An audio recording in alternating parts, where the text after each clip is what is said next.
हम परफॉर्म करते हैं, बोलकर मैं बता रहा हूँ, लेकिन इसको मन ही मन करना है। आसन, स्वागत, पाद्य, अर्घ्य, आचमन, मधुपर का, तो जो जो मैं आइटम बोलते जा रहा हूँ उसका हमको नाम लेना है। और अभी तो हमारे पास वो आइटम हो सकता है कम मात्रा में हो या उतना उत्तम ना हो। जैसे यहाँ पर एक प्रकार का हमने फूल लिया है, लेकिन जब आप पुष्प फूल लेंगे तो आप पारिजात का भी सोच सकते हैं, कमल का भी सोच सकते हैं, गेंदे का, और जो भी आप कनेर का, जो भी आप सोचना चाहें सोच सकते हैं। जब ज्वेलरी आएगी तो हमारे पास तो नकली ज्वेलरी है, आप हीरे जवाहरात उसका भी विचार कर सकते हैं और ऑफर कर सकते हैं। लेकिन जब ये करेंगे तो ये देखना चाहिए मानस पूजा में कि ये सब जो है नेचुरल होना चाहिए। क्या करूं क्या करूं क्या करूं, इस विचार में समय नहीं वेस्ट करना, नेचुरल जो है। तो मानस पूजा स्वीकार की जाती है। एनओडी में वर्णन आया, मानस पूजा भी स्वीकार करते हैं भगवान। वो प्रतिष्ठानपुर के ब्राह्मण का वर्णन है जो कि खीर ऑफर करता है, फिर सोचता है गर्म तो नहीं है, उंगली डालता है तो जल जाता है हाथ। तो ये और आप देखेंगे ये जो मानस पूजा है यहाँ पर, इसमें ध्यान भी है। हम सुनते हैं ना ऐसी पद्धतियाँ हैं, मानसिक सेवा करनी है, उसमें ध्यान लगाना है। तो हमारे आचार्यों के द्वारा दिया गया है सब कुछ, हमें कहीं और जाने की आवश्यकता नहीं है, सभी इंक्लूडेड है। इसमें कुछ ऐसे मंत्र भी हैं जो ध्यान चंद्र गोस्वामी जी के द्वारा, एक दो मंत्र हैं ऐसे जो उन्होंने ध्यान पद्धति दी है, उसके वहाँ से लिए गए। तो हमारे आचार्यों ने हमको सब कुछ दिया है, हमें उसका पालन करना है, कहीं और टेंशन की आवश्यकता नहीं है। कहीं और टेंशन की जरूरत नहीं है। ठीक है प्रभु जी। तो मानस पूजा में यहाँ तक लिखा है 16, 10 और पंच उपचार अर्पण कर सकते हैं, आप देख सकते हैं। लेकिन आप मैं जनरली वही कर लेता हूँ सभी का। तो कैसे, वो मन ही मन उनको आसन देना है तो आसन, बढ़िया आसन का विचार कर सकते हैं, आसन, स्वागत पर, और ज़्यादा समय नहीं लगना चाहिए। मानसिक बहुत तेज खट खट खट एक के बाद, और अर्पण भी करना है तो प्रैक्टिस से आ जाएगा धीरे धीरे। ठीक है, हाँ पहले पढ़ना पड़ेगा। तो जो जो आइटम आप पढ़ेंगे फिर उसका आप मेडिटेट करते रहें। आसन, स्वागत, पाद्य, अर्घ्य, आचमन, मधुकर का, पुनराचमन, स्नान, वस्त्र, आभरण, गंध, पुष्प, धूप, दीप, नैवेद्य, नमस्कार। हो रहा है आभरण क्या हो रहा है, अंदर अंदर ये इमेजिन नहीं होता है। करना है, आभरण क्या है? आभरण, आभूषण, अलंकार, ज्वेलरी। आपने बोल दिया तो आपने साथ साथ कर भी दिया ना, ऑफर कर दिया ना गुरुजी। करना तो वही चाहिए, लेकिन मैं तो मेरा ध्यान आप लोगों की तरफ ज्यादा है, सिखाने पे ज्यादा है। तो मुझे थोड़ा इंपॉर्टेंट क्वेश्चन, मान लीजिए जैसे मानसिक पूजा कर रहे हैं तो मंत्र नहीं बोलने ना, माइंड में खाली ऑफर करना है, दो चीजें हैं, क्या करना है? बोलने कैसे मन में नहीं, थोड़ा एक सा तो बोलना खाली पड़ता है, मंत्र नहीं है इसका। जैसे इदम आसनम वो नहीं करना, ठीक है। हाँ, ये तो आप उस ऑर्डर में आइटम मेडिटेट कर पाए, इसके लिए थोड़ा आपको करना। अगर बिना उसके भी कर सकते हैं, कोई मंत्र नहीं है तो दिक्कत कोई नहीं है। माइंड में वर्शिप करना है बस उसी ऑर्डर में। पिक्चर देखते रहो जब मिलेगा। हाँ, उसका पिक्चर है एक प्रकार से। आपने ये पिक्चर अपने मानसिक पटल पर उस वस्तु के की फोटोग्राफ को उजागर कीजिए और भगवान के चरणों में अर्पण कर दीजिए।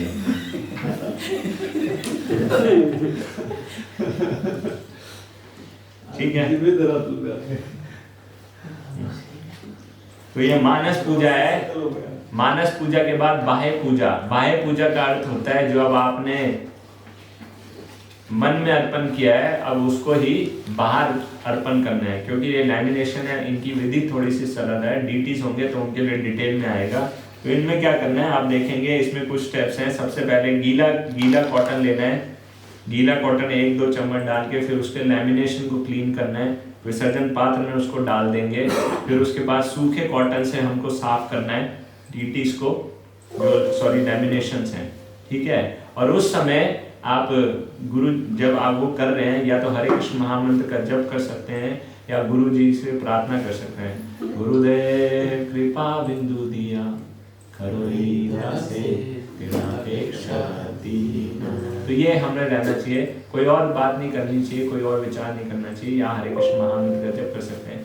कुछ भक्त लोग ऐसा प्रैक्टिस है उनका, वो चिंतामणि से शुरू करते हैं और अपनी पूजा खत्म होते होते वो पूरा का पूरा ब्रह्म संहिता गा लेते हैं। तो जब भी उनको स्पेस मिलता है, जब जो मंत्र का उच्चारण करना है वो तो वहां करना ही है।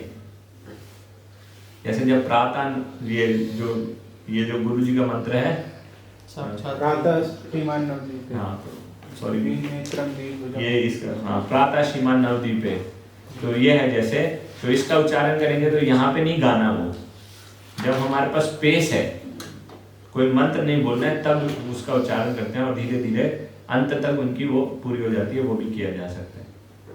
नहीं तो बीच में उसके कुछ हम स्टैंजा तो गाते ही हैं, ठीक है। उसके बाद गुरुजी को गीले कॉटन से, जैसे एक प्रकार से उनका स्पंज किया, फिर उनको ड्राई किया।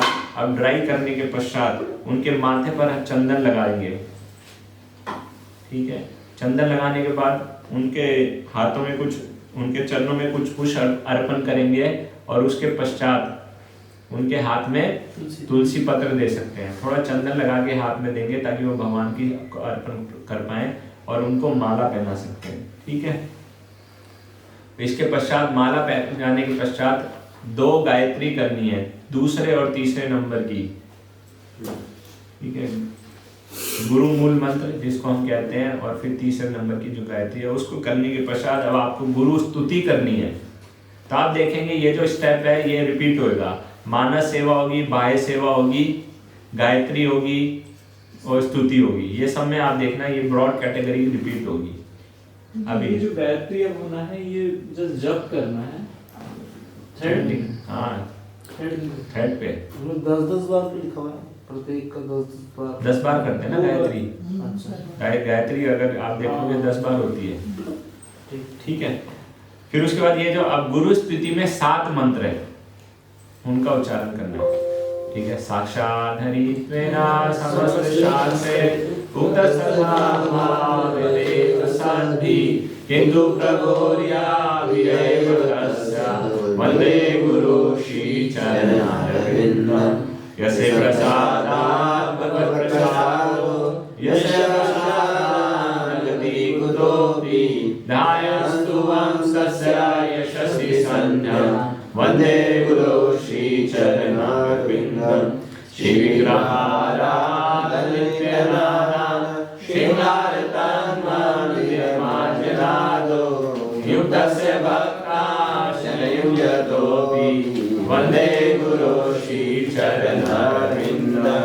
नमो विष्णुपादाय कृष्णापृष्ठाय भूतले श्रीमते गोपाल कृष्ण गोस्वामी निति नामिने। तो इस प्रकार से अपने गुरु जी का मंत्र करना है पूरा, और उसके पश्चात जय श्री कृष्ण चैतन्य, अच्छा वो ओम अज्ञानतिमिरन्धस्य भी रह गया, सॉरी, वो उस मंत्र का उच्चारण करेंगे। ओम अज्ञानतिमिरन्धस्य ज्ञानांजनशलाकया चक्षुरुन्मीलितं येन तस्मै श्री गुरवे नमः। फिर उसके बाद गुरु जी का प्रणाम मंत्र, जय श्री कृष्ण चैतन्य और हरे कृष्ण महामंत्र। तो टोटल 7 मंत्र हैं इसमें। फिर उसके पश्चात ये अब गुरु जी का पूजा पूर्ण हो गया है, अब प्रभुपाद जी का पूजा होगा। तो बिल्कुल वही ब्रॉड कैटेगरी से स्टेप आएंगे। शुरुआत होगा जय ध्वनि से, ठीक है। जय ओम Vishnupad Paramahamsa Parivrajakacharya his divine grace ऐसी भक्ति वेदांत स्वामी श्री प्रभुपाद की। फिर उसके बाद प्रभुपाद जी का मानस पूजा, फिर बाह्य पूजा, बिल्कुल सेम लाइंस पर होगा, बिल्कुल सेम लाइन पे, कोई अंतर नहीं है। फिर उसके बाद अब प्रभुपाद जी की स्थिति होगा, इसमें 4 मंत्र है, ठीक है। त्वं गोपिका विशरवेस्तनयान्ति केसी सेवाधिकारिणी गुरो निज पाद पद्मे दास्यं प्रदाय कुरु मां व्रजकाननेष्वि राधांगि सेवनरसे सुखिनीं सुधारौ। फिर प्रभुपाद जी का प्रणाम मंत्र, जय श्री कृष्ण चैतन्य और हरे कृष्ण महामंत्र। एक चीज का ध्यान रखना है, इसमें गायत्री नहीं है।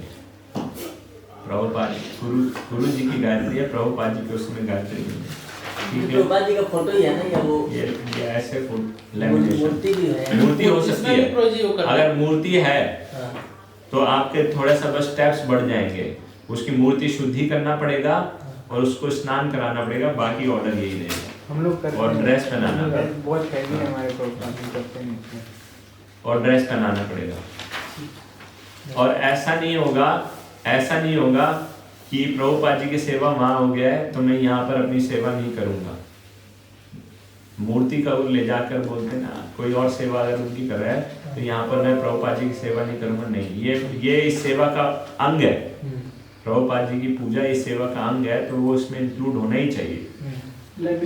हाँ, और मान लीजिए 2 पुजारी हैं, एक पुजारी राधा कृष्ण को कर रहा है, दूसरा पुजारी गौर निताई को कर रहा है, तो दोनों करेंगे और दोनों एक ही डिसाइपल, एक ही गुरु के शिष्य हैं, तब भी दोनों करेंगे, क्योंकि ये सेवा का अंग है। अपने अपने गुरु का तो करेंगे ही, लेकिन मान लीजिए एक ही गुरु के शिष्य हैं, तब भी अपनी अपनी सेवा पूरी करेंगे।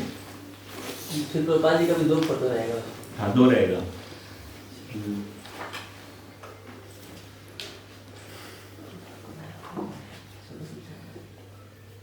ठीक है प्रभु जी। अब इसके बाद है ये राधा कृष्ण का पूजा है ना, ये तो बहुत ही नहीं, राधा कृष्ण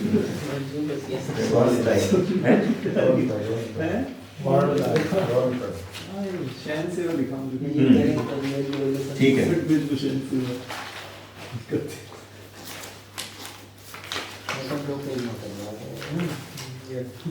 आपके पास ये नया मॉड्यूल दिखाना अलग से है ना, इसमें गौर बताएगा। हाँ, वैसा अलग से मैं पुराना है। राधा कृष्ण गौर ठीक है प्रभु जी, ये देखिए अब क्या होगा, गौर निताई का पूजा है। गौर निताई को बुलाया जाएगा। आ चुके हैं हम। ठीक है, गौर निताई। हाँ, तो अब क्या क्या स्टेप थे, पहले ध्यान था, फिर उनका मानस पूजा था, बाह्य पूजा था, बिल्कुल वही फॉलो होगा। ध्यान में सबसे पहले नवदीप का या जो भगवान का धाम है उसका ध्यान करेंगे, फिर उनके रूप का ध्यान करेंगे। ठीक है, तो नवदीप ध्यान सद्धुन्यश्चारुतीरे स्फुरितमति बृहत् कुर्म पृष्ठावगात्रम रम्या रामावृतम सन्मणिकनकामः सद्मसंगहे परितम नित्यं प्रत्यालयोद्यात्रणेन वल्लसत्कृष्ण संकीर्तनाढ्यं श्रीविद्याटव्य भिन्नं त्रिजगदनुपमं श्री नवदीपं ईळे। फिर गौरांग ध्यान श्रीमान मौक्ति पत्र श्रीमान मौक्ति कदाम बद्ध चित्रम सुस्मेर चंद्राननम श्रीखंडा गुरु चारु चित्र वसनम सद्दिव्य भूषांतिकम नित्यावेश रसानुमोद मधुरम कंदर्प वेशोज्वलम शिव चैतन्यम कनक दितिम निज जने संसेव्यमानम भजे। उसके बाद नित्यानंद ध्यान मायातीते व्यापी वैकुंठ लोके पूर्णेश्वरेशि चतुर्व्यूह मध्ये रूपम यस्योद्भाति संकर्षणाख्यम तम श्री नित्यानंद रामं प्रपद्ये। तो इस प्रकार से ध्यान के पश्चात अब मानसिक पूजा होगा। मानसिक पूजा में मानस पूजा में पहले आइटम गौरांग महाप्रभु को अर्पण करना है और फिर नित्यानंद प्रभु को अर्पण करना है। आसन, स्वागत, पाद्य, अर्घ्य, आचमन, मधुपर का पुनराचमन, स्नान, वस्त्र, आभरण, गंध, पुष्प, धूप, दीप, नैवेद्य, नमस्कार, तो सब गौरांग महाप्रभु को अर्पण करना है, फिर नित्यानंद प्रभु को अर्पण करना है मानसिक रूप से। उसके बाद पीठ पूजा होगा। पीठ पूजा मतलब पीठ स्थान होता है, बैठने का स्थान, उसको पीठ कहा जाता है। तो जैसे ये थाली होगा, अगर हम इस पात्र को अरेंज कर लेंगे तो अभी इसको अरेंज करने की आवश्यकता पड़ेगी। तो आपकी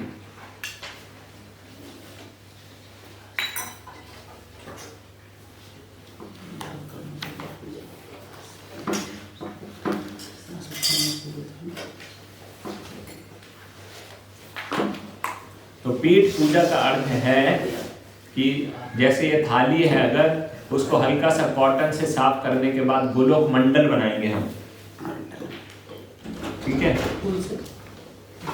चंदन से, जिस चंदन से, जो चंदन गंध है, लकड़ी का चंदन जो है, जो घिसा हुआ चंदन है, चंदन पेस्ट, उससे गोलोक मंडल बनाएंगे। ठीक है, बोर्ड नहीं है ना, बोर्ड है, तो उसका अभी आपको बता देंगे कैसे बनाना है। उंगली से उंगली से चंदन लेकर, हाँ उंगली से बनाएंगे। हाँ, अष्ट वही आप ये कह सकते हैं, गोलोक मंडल का यही अर्थ है, जो भगवान का धाम जैसे दिखता है, कमल के मुख के समान, वो बनाने। अनामिका उंगली से रिंग फिंगर। हाँ, रिंग फिंगर। फिर उसके बाद उसके सेंटर में क्लीम शब्द लिखना है। जो लोग फर्स्ट इनिशिएटेड हैं वो लोग ओम लिख सकते हैं। तो जी ये क्लीम शब्द है, ये देवनागरी में लिखना है, इंग्लिश में लिख सकते हैं? लिख सकते हैं, अपनी लैंग्वेज में लिख सकते हैं। फिर उसके पश्चात उस पे कुछ चंदन, पुष्प और तुलसी अर्पण करना है। ठीक है, गुरु जी का ध्यान करते हैं। ये हो गया, ये पीठ पूजा हो गया। उसके बाद अब बाह्य पूजा होगा। बाह्य पूजा में कई सारे स्टेप हैं। तो सबसे पहले बाह्य पूजा में है भगवान के चरणों में पुष्प अर्पण किए जाएंगे। एष पुष्पांजलि क्लीम गौराय नमः, एष पुष्पांजलि किम नित्यानंदाय नमः। उसके पश्चात पुष्प अर्पण करने के पश्चात आसन देना है। आसन देने के लिए 2 स्टेप हैं। पहले स्टेप में भगवान को पादुका अर्पण किया जाएगा। अगर पादुका नहीं है तो पुष्प की पंखुड़ियां लेकर भगवान के पास रखेंगे, उनको स्पर्श करते हुए बोलेंगे कि भगवान जैसे गुरु महाराज आते हैं ना, तो उनको जैसे हम शूज ऑफर करते हैं, बिल्कुल वैसे ही मूवमेंट, वैसे ही से इसको स्वीकार कीजिए। इमे पादुके क्लीम गौराय नमः, उसी प्रकार से नित्यानंद प्रभु को इमे पादुके क्लीम नित्यानंदाय नमः। और फिर उनको आसन, जो कि उनके स्नान का आसन है, उसकी तरफ डायरेक्ट करेंगे एक प्रकार से। क्या चीज? वही ब्रॉड 31 पे है। हाँ 31 ये तो मंत्र मंत्र सब है ना। आसन के नीचे, आसन के अंदर 2 मंत्र हैं, इमे पादुके इदम आसनम, और फिर उसके बाद इदम आसनम। पहले पादुका है फिर आसन है। 31 नंबर पेज पे नहीं। ठीक है, तो आसन उस समय पुष्प का आसन देना है। वो पुराने वाले में नहीं, नए वाले। ठीक है, तो सही नहीं नया ही दिया है उनको। नहीं दिया ना। 31 नंबर ऊपर दिखाई नहीं। ओ पेज आगे चलना थोड़ा 1-2 पेज आगे चलना। फिर राधा कृष्ण जी गलत प्रिंट 31 प्लस। आपने 31 पे कुछ और है। आपने मेरा वाला उठाया क्या? पुराना वाला लिया है क्या? यहाँ से आपने दिया अच्छा ये पुराना है। ये राधा कृष्ण की वर्शिप का भी होगा। आई मीन ये ले, आप प्रभु जी शेयर कर लो प्लीज। एक आपके बाजू में और पड़ा। ये पुराना है प्रभु जी, पुराना है ये। मेरे बैग में 1-2 पुराने पड़े थे, शायद वो निकाल दिया है। टोटल 8 ही कराए थे ना। प्रभु जी का थोड़ा अलग है, ज्यादा मेरे है। ख्याल से पहले प्रभु जी पुराना है ये। मैं अब अलग होने का मतलब ये तो इसलिए तो समझा रहा हूँ, क्यों बार-बार यही तो कह रहा हूँ पुराना है। ठीक है प्रभु जी, आप शेयर कर लो प्लीज। हाँ मैं इसको कर दूंगा। नहीं इसमें है, आगे लिखा हुआ है। आगे वही ना, पेज नंबर थोड़ा आगे होगा, लेकिन वो ना कंफ्यूजन इसलिए होगा, आप उसको मत देखो क्योंकि वो राधा कृष्ण की वर्शिप है। उसमें नित्यानंद गौर निताई वर्शिप है ही नहीं।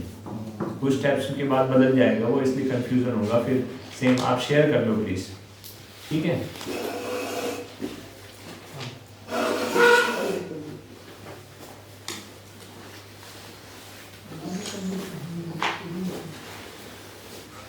कहाँ पर थे? इनमें पादुका दिया है। अगर पादुका असली में है भगवान का, भगवान के सामने रखते हैं, छोटा पादुका होता है अगर, ठीक है ना, तो वो उस समय पूजा के समय उनके पास होना चाहिए। अगर वहां पर नहीं लेकर गए तो पुष्प से पादुका देना चाहिए उनको, और फिर उनको पुष्प का ही आसन देना चाहिए।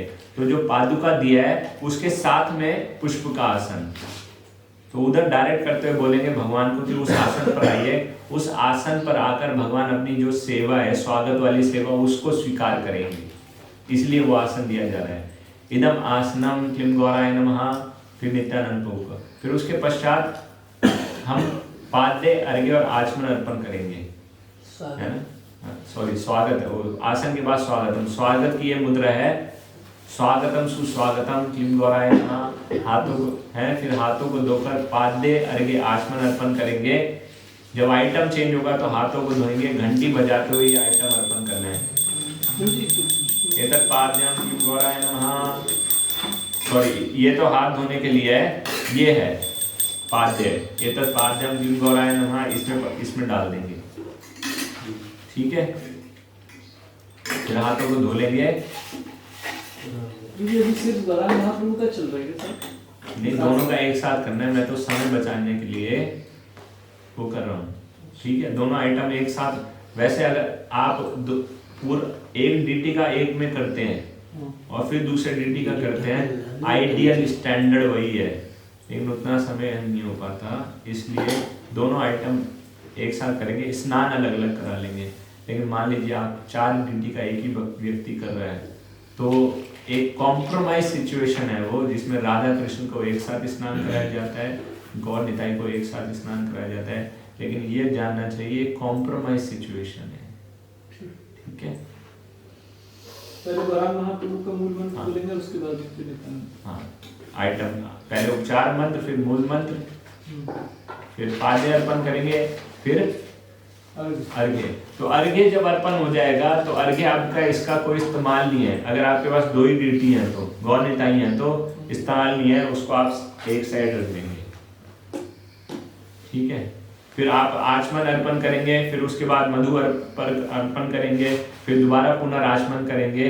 हाथ धोने के लिए ये है आइटम, ये रहेंगी क्योंकि भोग में भी इसका इस्तेमाल होगा, पाद्य और आचमन का भोग में भी इस्तेमाल होगा। हर उपचार के बीच में हैंड वॉश करते रहना है। हाँ, जैसे ही उपचार चेंज होगा आपको अपना हाथ धोना है। तो इस पे बहुत पानी इकट्ठा हो जाता है मतलब। हाँ प्रभु जी, ये बहुत अच्छा प्रश्न है आपका, बिल्कुल ठीक बात है। पानी की नदी बहने लगती है, 2 कार्य करने हैं, एक तो पोछा पास में रखना है, एक विसर्जन पात्र में ही करना। हाँ वो तो है ही। नहीं, जब चम्मच जो है, चम्मच ऐसे मत लीजिए, खड़ा चम्मच लीजिए। खड़ा चम्मच लेंगे तो जरूरत के हिसाब से 1-2 ड्रॉप ही आएगा, बस इतना सफिशिएंट है। ठीक है, ये तो पानी फैल जाएगा। पाद्य आचमन मधुपर का, और उसके बाद पुनर्आचमन, उसके बाद अब स्नान शुरू होगा। तो स्नान के लिए अब ये पात्र यूज होगा भगवान का। तो जो पादुका दिया था भगवान को, उसको उठाकर डायरेक्शन देना है भगवान को, और अगर वो पुष्प की पंखुड़ियां तो यहीं छोड़ दीजिए, और अगर पादुका है तो यहाँ स्पर्श करके उसको बाहर रख सकते हैं, उसका स्नान नहीं कराएंगे। उठा के यहाँ स्पर्श करा के वापस। हाँ, जस्ट इमेजिन करना है एस्कॉर्ट करने के लिए भगवान को, मतलब इमेजिन नहीं करना, डायरेक्शन देना है। मतलब इमेजिन करने का मतलब ये है कि हम रख रहे हैं, जिस तरह से एक्चुअली रख रहे हैं, लेकिन करना है। पादुका है तो लेकर आनी है, अगर पुष्प की पंखुड़ियां तो लेकर आनी है, पुष्प की पंखुड़ियां यहीं छोड़ देंगे, पादुका बाहर रख देंगे। और ये जरूर इमेजिन करेंगे भगवान को हम ला रहे हैं, तो फिर डीटीज को हम लेकर आए। ठीक है, फिर पादुका के बाद ये मंत्र देकर भगवान को पादुका जैसे दोबारा दिया, और फिर उसके बाद अब मूर्ति शुद्धि की प्रक्रिया शुरू होगी। उसमें तो सबसे पहले भगवान के शरीर का सुगंध तेल से मालिश होगा। तो यह सुगंध तेल है, घी है, बादाम रोगन है, उससे मालिश करेंगे। तो उसके लिए विग्रह को हम एक हाथ से, उल्टे हाथ से उनके बेस को पकड़ लेंगे। तो उल्टे हाथ से मसाज नहीं करना है, बेस को पकड़ने के लिए उसका इस्तेमाल किया जा सकता है। और ऊपर से लेकर नीचे तक फिर उनके शरीर का मालिश करेंगे।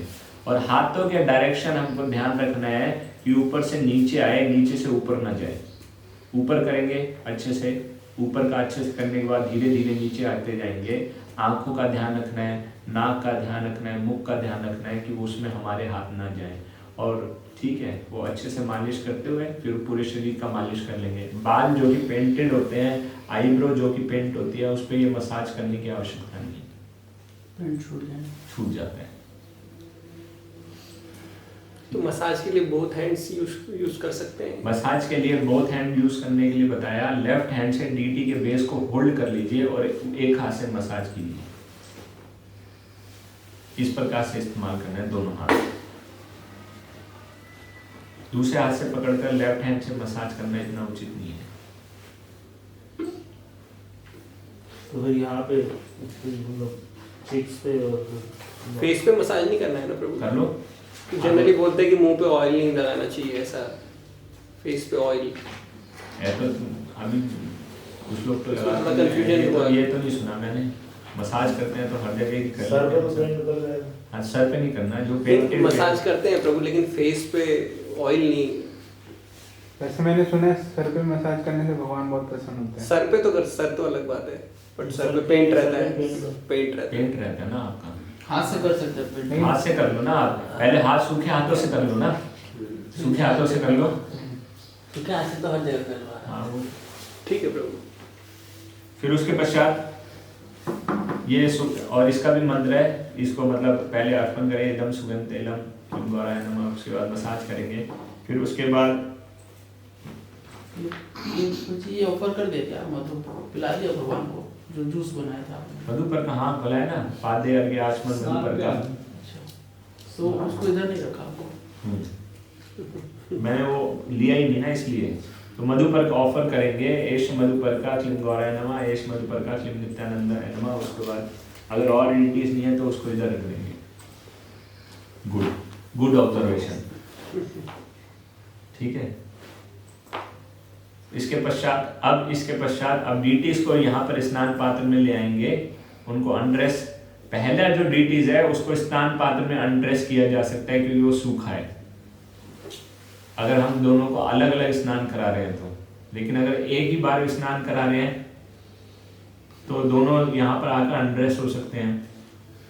और अगर मान लो पेयर में करा रहे हैं तो फिर एक पेयर आएगा, उसके बाद दूसरे पेयर को हमको बाहर ही अनड्रेस करना पड़ेगा क्योंकि इसमें पानी होगा, वस्त्र गीले हो सकते हैं।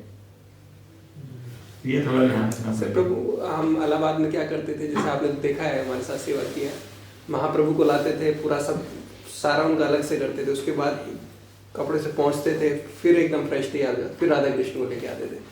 आपने देखिए, याद होगा शायद आपको। आई मीन हाँ वो देखा है मैंने करते हुए।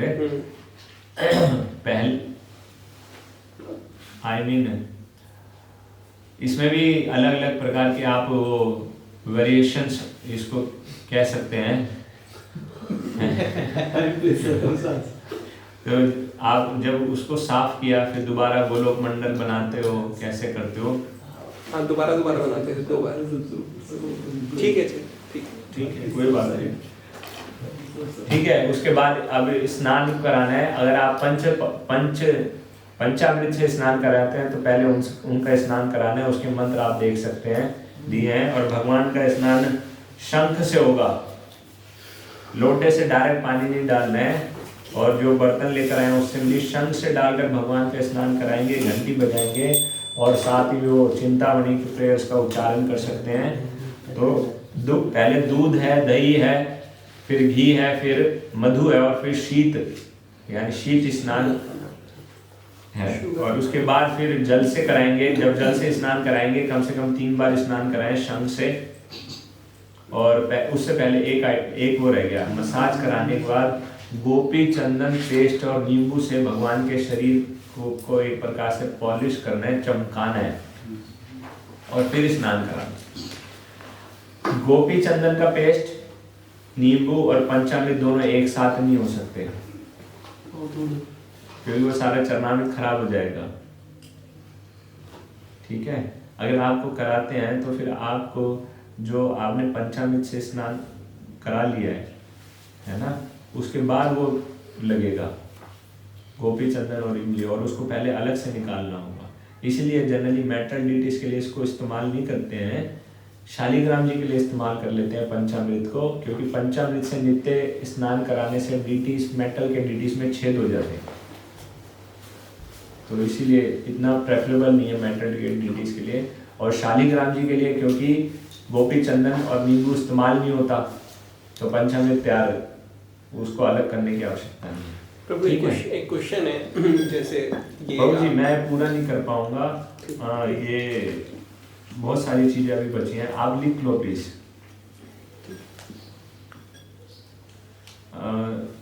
और कि राधा कृष्ण गौरनिताय को इकट्ठा ही कराना है इसमें दोनों को, जैसे हम लोग कर रहे हैं, या फिर पहले गौरनिताय करके फिर राधा कृष्ण पे आएंगे?